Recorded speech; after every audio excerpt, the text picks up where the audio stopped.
Yuk, mulai. Mulai. Assalamualaikum warahmatullahi wabarakatuh. Kami dari kelompok 5 di sini akan mempresentasikan RPP Bahasa Indonesia Anak Tunagrahita, komponen dan prinsip penyusunannya. Next. Yang beranggotakan Giovanni, Pradipin, Tifla Maulida, dan saya sendiri, Umi Nasita. Yang pertama akan dibacakan oleh Giovanni Andre. Silakan Giovanni. Ya, yang pertama itu ada komponen penyusun RPP yang terdiri dari 14 poin. Yang pertama itu ada identitas sekolah yang terdiri atas nama satuan pendidikan. Yang kedua, identitas mata pelajaran atau tema dan subtema. Yang ketiga ada kelas dan semester. Keempat, materi esensial atau materi pokoknya. Kelima, alokasi waktu yang ditentukan sesuai dengan keperluan untuk mencapai KD dan beban belajar dengan mempertimbangkan jumlah jam pelajaran yang tersedia dalam silabus dan KD yang harus dicapai. Kemudian keenam, tujuan pembelajaran. Tujuan pembelajaran yang dirumuskan berdasarkan KD dengan menggunakan kata kerja operasional yang dapat diamati dan diukur, yang mencakup sikap, pengetahuan, dan keterampilan. Selanjutnya itu kompetensi inti atau KI, yang merupakan kemampuan untuk mencapai SKL yang harus dimiliki peserta didik yang menjadi landasan pengembangan kompetensi dasar. Yang selanjutnya itu KD atau kompetensi dasar dan indikator pencapaian kompetensi. KD adalah kompetensi setiap mapel yang harus diturunkan dari KI, sedangkan indikator adalah pencapaian dari perilaku yang dapat diukur untuk menunjukkan ketercapaian kompetensi dasar tertentu yang akan menjadi acuan penilaian mata pelajaran.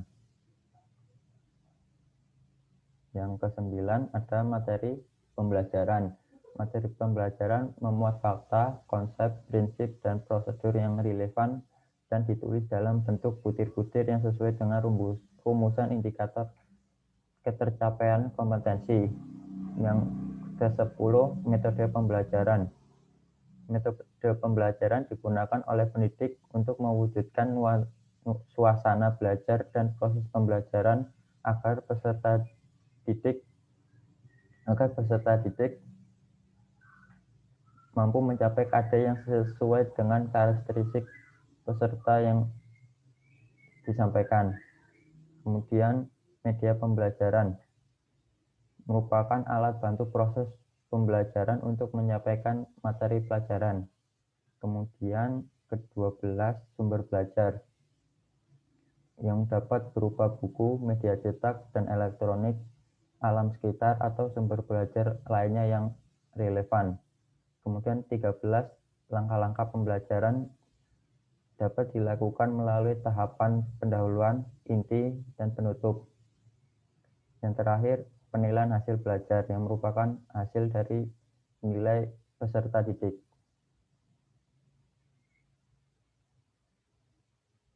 Selanjutnya ada prinsip penyusunan RPP. Prinsip penyusunan RPP itu menurut Suparno dan teman-teman yang dijadikan pegangan dalam pembelajaran ABK termasuk anak tunagrahita itu adalah yang pertama adalah prinsip kasih sayang. Untuk prinsip kasih sayang itu guru di sekolah itu menggantikan posisi orang tua. Jadi guru di sekolah itu memberikan kasih sayang kepada siswanya dengan cara memberikan tugas sesuai dengan kemampuan anak. Terus guru juga harus memberikan sapaan kepada anak dan juga harus ramah terhadap anak, tidak boleh membeda-bedakan dan juga harus menghargai keberadaan anak. Yang kedua adalah prinsip keperagaan. Jadi, karena anak tunagrahita berat itu memiliki kecerdasan di bawah rata-rata dari anak normal, mereka sulit untuk menangkap informasi. Jadi, pembelajaran anak tunagrahita itu memerlukan alat peraga yang memadai dan buatlah suasana yang nyaman supaya anak tunagrahita itu bisa merasa senang dan juga nyaman ketika pembelajaran sehingga informasi bisa mudah terserap untuk mereka. Kemudian yang ketiga adalah keterpaduan dan keserasian. Jadi untuk menumbuhkan budi pekerti luhur kepada anak harus memerlukan 3 aspek, yaitu aspek kognitif, aspek afeksi, dan psikomotor. Jadi guru itu harus menciptakan sebuah media untuk mengembangkan ketiga aspek tersebut. Selanjutnya, yang keempat adalah pengembangan minat dan bakat.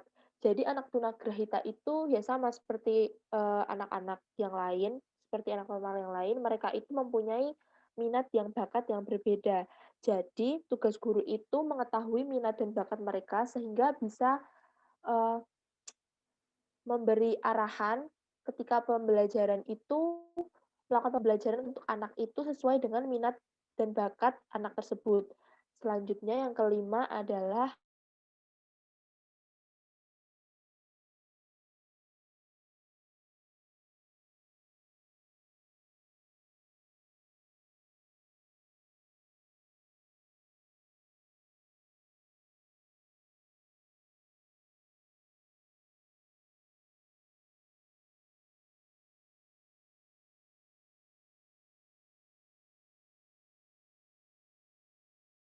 Halo,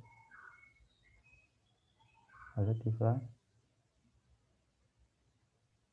Langsung tak gantikan aja ya. Ya, Yang oke. kelima itu ada kemampuan peserta didik. Nah, kemampuan peserta didik ini meliputi keunggulan dan kelemahan anak-anaknya. Proses pendidikan berdasarkan pada kemampuan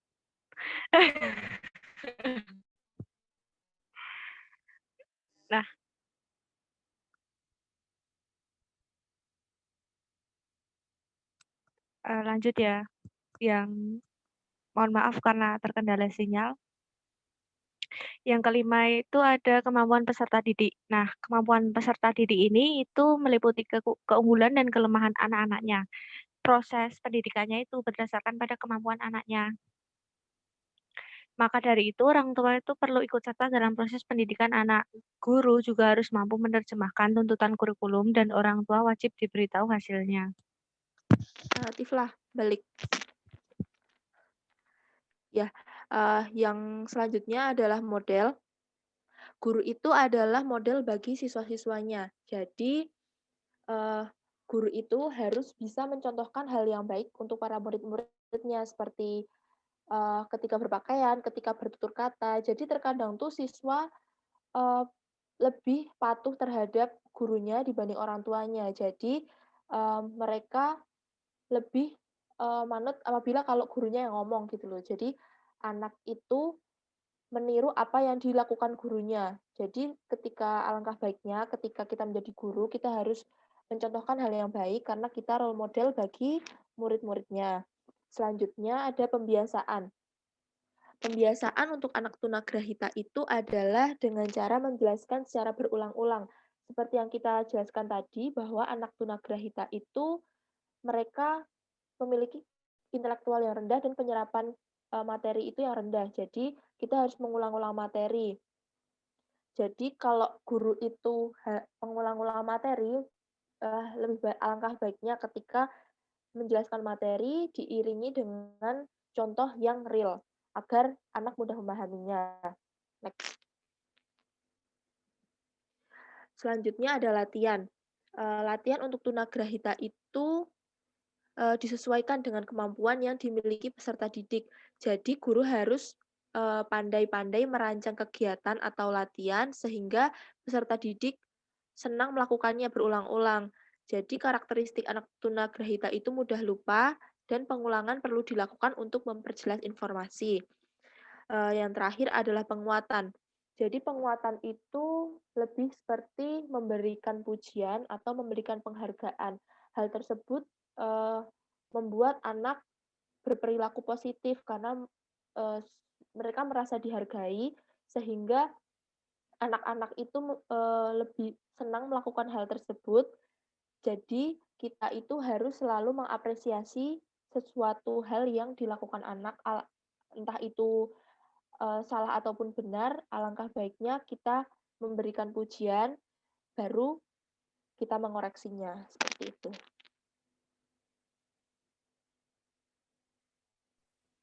Selanjutnya ada langkah-langkah dalam penyusunan RPP. Langkah-langkah dalam penyusunan RPP yang pertama itu sendiri mengkaji silabus. Nah, mengkaji silabus ini mencangkup kompetensi inti dan kompetensi dasar. Yang kedua, materi pembelajaran. Yang ketiga, proses pembelajaran. Yang keempat, penilaian pembelajaran. Yang kelima, alokasi waktu. Dan yang keenam, sumber belajar. Untuk langkah yang kedua sendiri itu menentukan identitas. Nah, menentukan identitas itu menyangkut nama sekolah, tema atau subtema, kelas atau semester, dan alokasi waktu. Teks. Nah, langkah yang ketiga itu menulis kompetensi inti dan kompetensi dasar. KI sendiri itu merupakan gambaran secara kategorial, sedangkan KD merupakan rujukan penyusunan indikator kompetensi dalam suatu mata pelajaran. Yang keempat ada merumuskan indikator. Nah, indikator sendiri itu merupakan penanda pencapaian kompetensi dasar yang ditandai oleh perubahan perilaku yang dapat diukur, mencakup sikap, pengetahuan, dan keterampilan. Nah, dalam merumuskan indikator itu perlu memperhatikan beberapa hal. Yang pertama itu ada keseluruhan indikator memenuhi tuntutan kompetensi yang tertuang dalam kata kerja yang digunakan dalam KIKD. Yang kedua itu ada indikator dimulai dari tingkatan berpikir dari yang mudah ke yang sukar. Yang ketiga, indikator harus mencapai tingkat kompetensi minimal kompetensi dasar dan dapat dikembangkan melebihi kompetensi minimal sesuai dengan potensi dan kebutuhan peserta didik. Yang kelima itu ada indikator harus menggunakan kata kerja operasional yang sesuai. Next. Yang kelima itu menuliskan tujuan pembelajaran. Nah, tujuan pembelajaran sendiri itu tujuan yang akan dicapai selama proses pembelajaran dan hasil belajar yang diharapkan dapat dicapai peserta didik sesuai dengan kompetensi dasar. Penyusunannya itu mengacu kepada KI, KD, dan indikator yang telah ditentukan. Dalam tujuan dicantumkan kemampuan yang harus dilakukan peserta didik, yakni perilaku dan kemampuan yang akan diamati. Dan keterampilan baru itu harus dapat dicapai dan diukur. Yang keenam ada materi pembelajaran. Nah, materi pembelajaran sendiri itu rincian dari kegiatan pembelajaran yang memuat fakta, konsep, prinsip, dan prosedur yang relevan. Dan ditulis dalam bentuk butir-butir penyesuaian dengan rumusan indikator ketercapaian kompetensi. Next.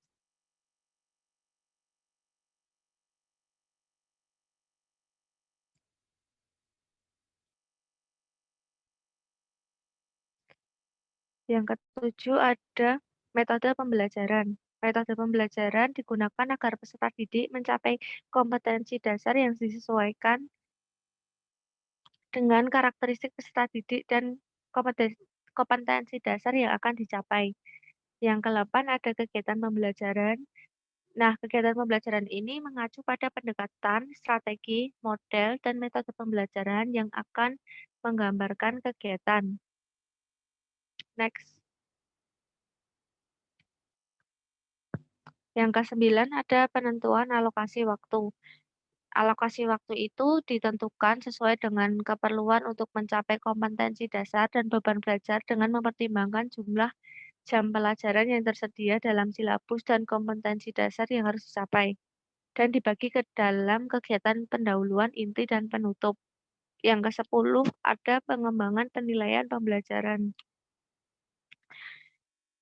Dalam pengembangan penilaian pembelajaran dengan cara menentukan lingkup, teknik, dan instrumen penilaian, serta membuat pedoman penskoran.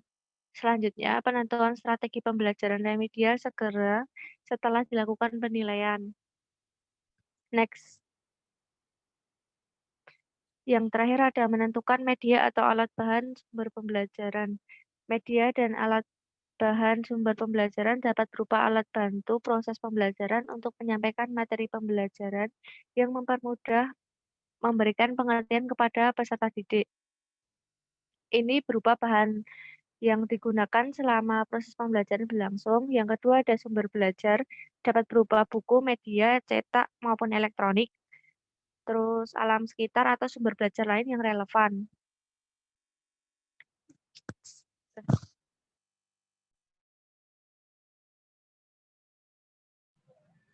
Selanjutnya ada contoh RPP. Next. Nah, di sini contoh RPP-nya nama sekolah SDLB Adi Chandra, mata pelajaran yang kami ambil Bahasa Indonesia, satuan pendidikan SLB, jenis ketunaan tunagrahita, kelas 4 semester 1, tema bermain di lingkunganku, subtemanya bermain di lingkungan rumah, pembelajaran 1, alokasinya waktu 1 kali pertemuan. Next.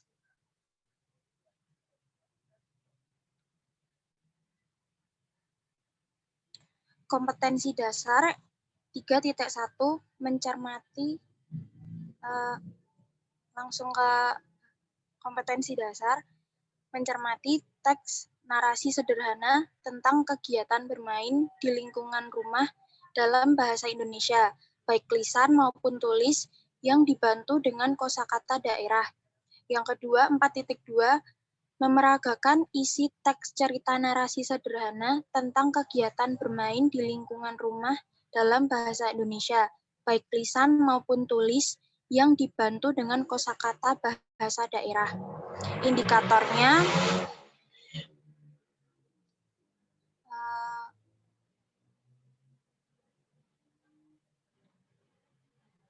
yang KD 3.1, anak mampu menyebutkan berbagai aktivitas bermain di lingkungan rumah dan sekitar. Selanjutnya, anak mampu menuliskan berbagai aktivitas bermain di rumah dan di lingkungan sekitar. Anak mampu mengelompokkan berbagai kegiatan di rumah dengan lingkungan sekitar. Anak mampu membacakan berbagai aktivitas bermain di rumah dengan lingkungan sekitar. Anak mampu menjawab pertanyaan guru mengenai aktivitas bermain di rumah dengan lingkungan sekitar. Anak mampu menyimpulkan kegiatan bermain di rumah dengan lingkungan sekitar.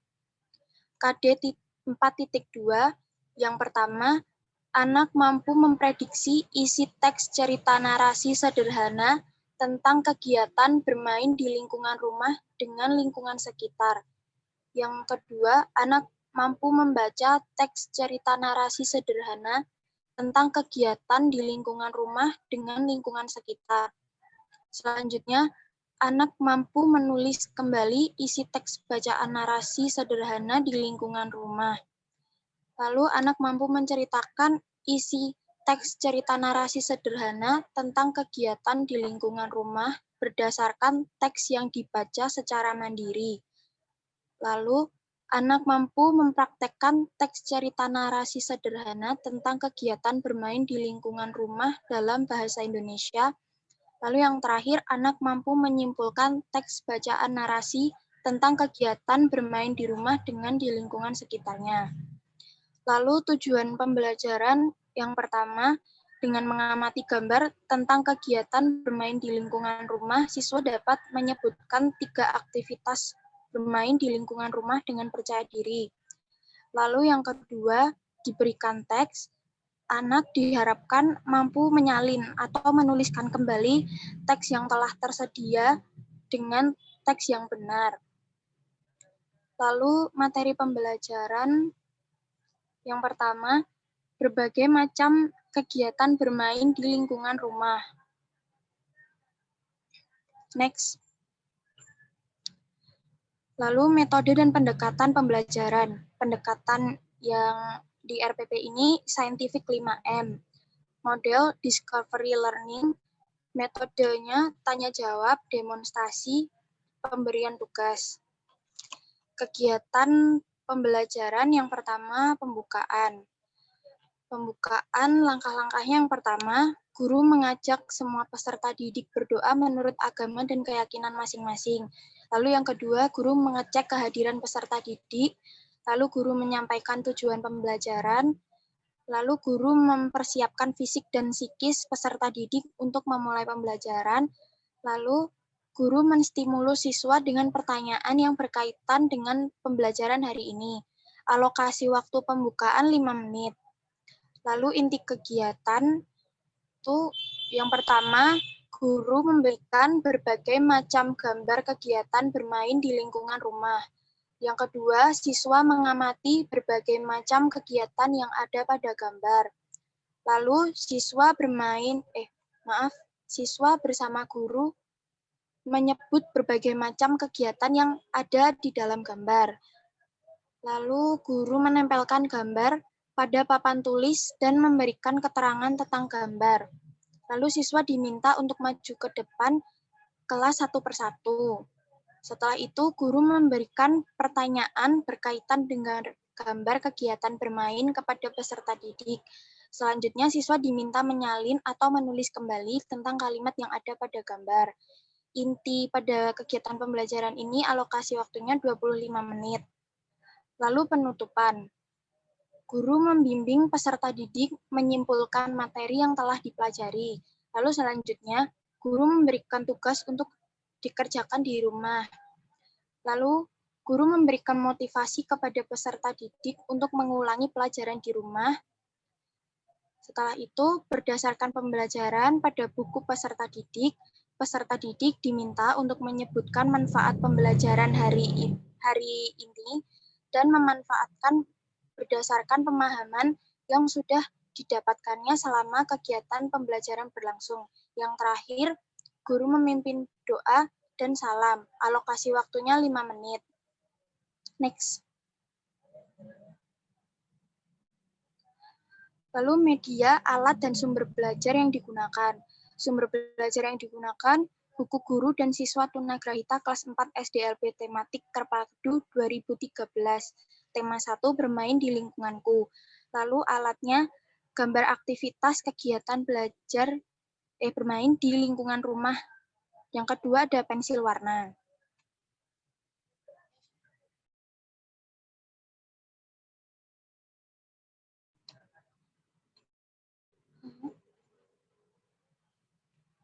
Kesimpulan dan saran. Next.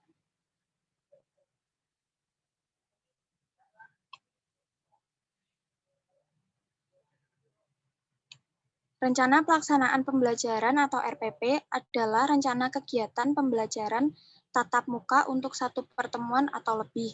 RPP dikembangkan secara rinci dari suatu materi pokok atau tema tertentu yang mengacu pada silabus untuk mengarahkan kegiatan pembelajaran siswa dalam upaya mencapai kompetensi dasar atau KD. Setiap pendidik pada satuan pendidikan berkewajiban menyusun RPP secara lengkap dan sistematis agar pembelajaran berlangsung secara interaktif, inspiratif, menyenangkan, menantang, efisien, memotivasi siswa untuk berpartisipasi aktif, serta memberikan ruang yang cukup bagi prakarsa, kreativitas, dan kemandirian sesuai dengan bakat, minat, dan perkembangan fisik serta psikologis siswa.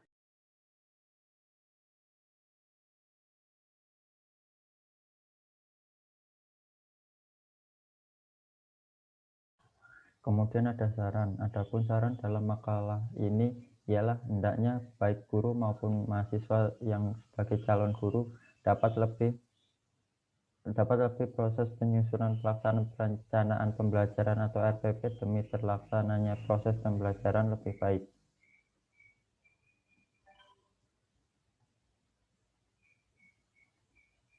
Berikut daftar pustakanya.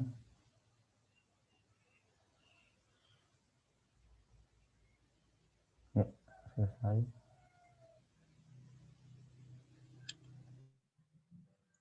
Sekian presentasi dari kami. Terima kasih. Kurang lebihnya, kelompok kami mohon maaf yang sebesar-besarnya. Wassalamualaikum warahmatullahi wabarakatuh.